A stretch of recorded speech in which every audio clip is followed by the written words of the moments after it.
Is Marvel's Guardians of the Galaxy a must-play game? Well, today we're going to talk about it. But first up, if you're new to the channel, please subscribe and share.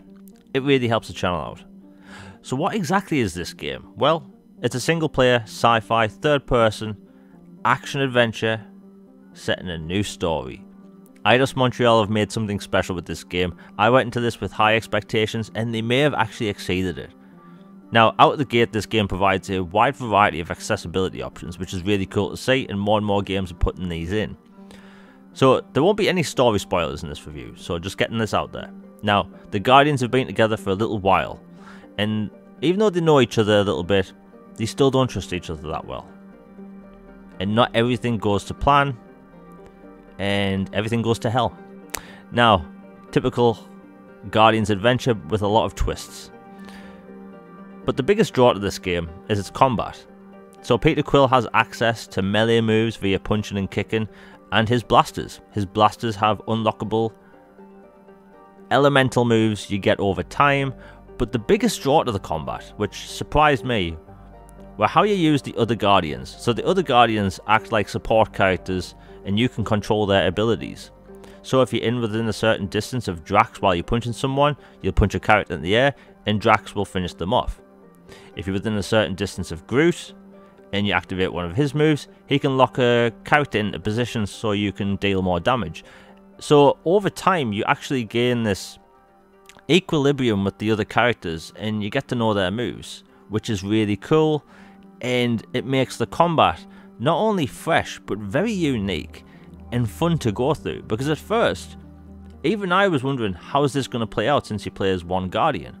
But it just works. Now, throughout this story, you will actually make choices, big and small.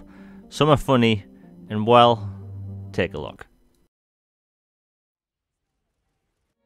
You are much smaller than I expected. Oh? And what were you expecting? Perhaps I can do something about it. Unlikely. We'll see, Destroyer.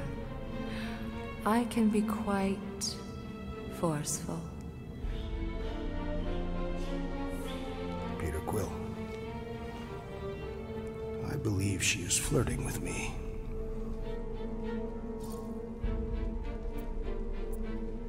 Just play along, man. Flatter her or something. You got this. That's for the best. Your negotiation skills are terrible. Now let's talk about skins. This game actually has an array of skins for each character. Each skin has a little bit of backstory which tells you where it originated from, which is really cool, and I hope more games actually implement this in the future. So you might be wondering, how do you unlock all these skins for each character? Do you have to spend real money? Do you have to grind for hours on end for these things that are purely cosmetic? Because they are purely cosmetic. Well, funnily enough, it's none of that. With it being a linear action adventure, you search the environment and you find these little tiny crates with a pink light on, flashing away.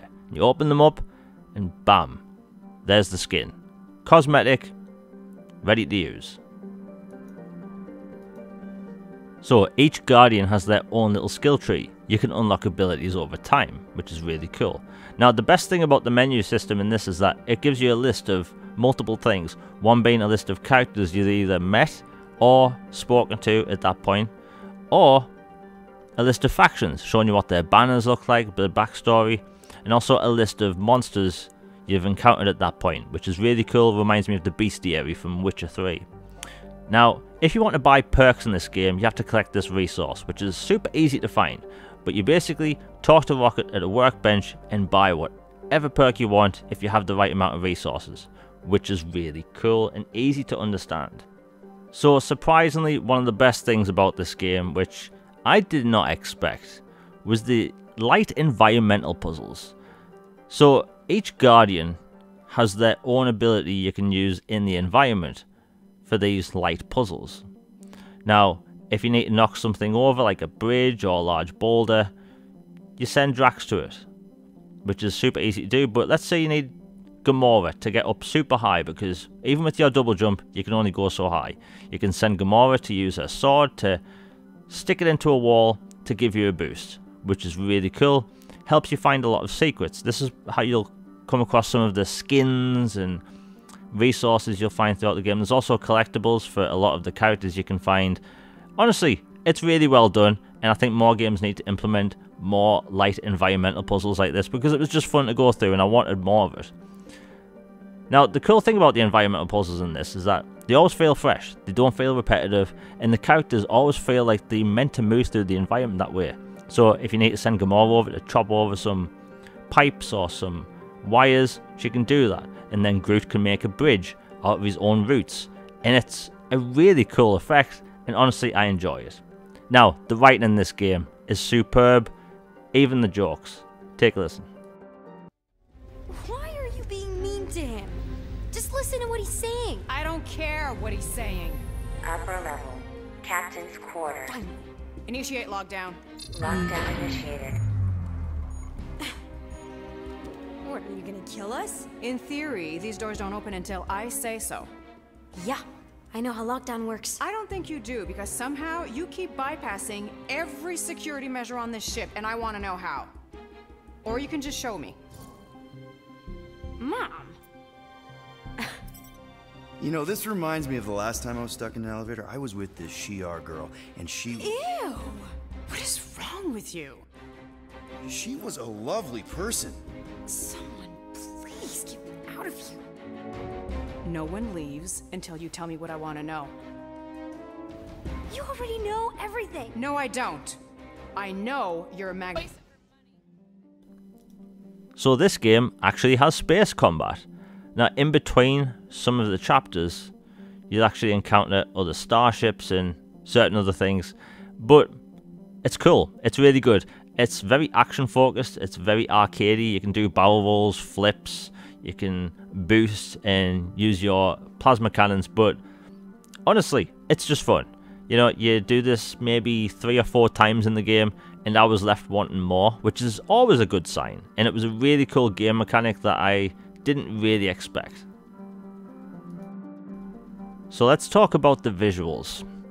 Now, given the fact this is Guardians of the Galaxy, they can go all over the place when it comes to storytelling in the visual perspective.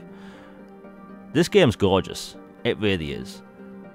There's ice planets you go to, there's scrapyards and more that just stand out.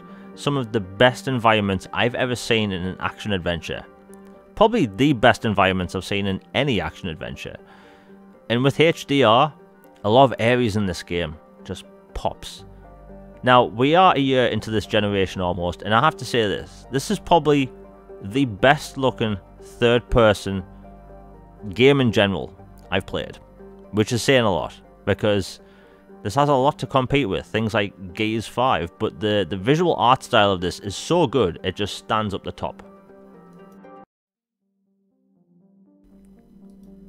So, it has the action-adventure elements of a Tomb Raider game, so where does these Mass Effect elements come into it? Because I've even compared this game to Mass Effect. Well, the Milano has to be one of the best designed ships I've ever seen in a video game. It feels used, it feels lived in, and honestly, you can tell that the Guardians live there. You can talk to your Guardians in between most of the chapters, and you'll find certain items throughout the environments which will unlock more conversations, and you'll get more backstory to a lot of the Guardians in general. And honestly, that was my biggest takeaway of the game.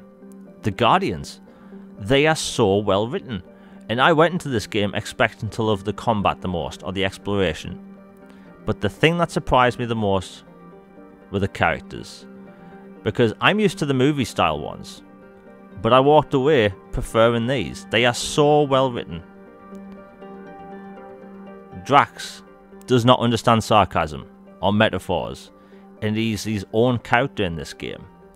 Gamora is kind of quirky in this game, but you can tell that being raised by Thanos, she had a rough childhood. You can tell that Rocket has always had a hard life being compared to rodents, and Groot doesn't like the fact that no one can understand him. And you get that through all the dialogue. And the biggest takeaway is that the characters are so well written, and they are the best part of this game. So yes, there's space combat. There's action-adventure elements via third-person combat and climbing and exploration. But the biggest takeaway were the Guardians themselves and the story writing itself. Now that's why I have to give it a 9.5 out of 10. So Eidos Montreal's Marvel's Guardians of the Galaxy was a huge, pleasant surprise for me, and even though I went into it with huge expectations, it exceeded it. This is a must-play game, and especially for the new generation of consoles. Absolutely amazing game. Now, from start to finish, it was great. I was just left wanting more, and that's a good sign for a game like this. And the fact it's not open world just worked in its favour. It didn't need an open world to feel alive. It didn't need an open world for me to feel like I needed to explore, because I had many reasons to explore. And the game just felt fresh from start to finish. Anyway, I hope everyone's enjoyed the video. Please hit like, share and subscribe. Hit that bell for notifications. I have more videos coming out soon. The next one should be pretty long. But yeah, I hope everyone has a good day. I'm out. Peace.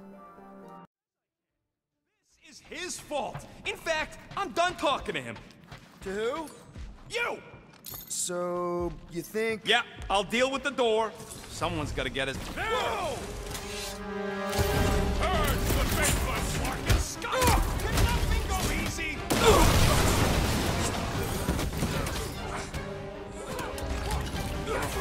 This position is strategically compromised. Then let's even the odds!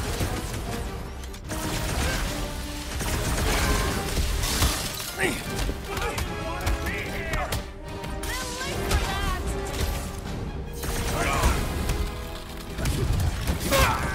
We better hope they haven't found the Milano! Well, don't tell them about it!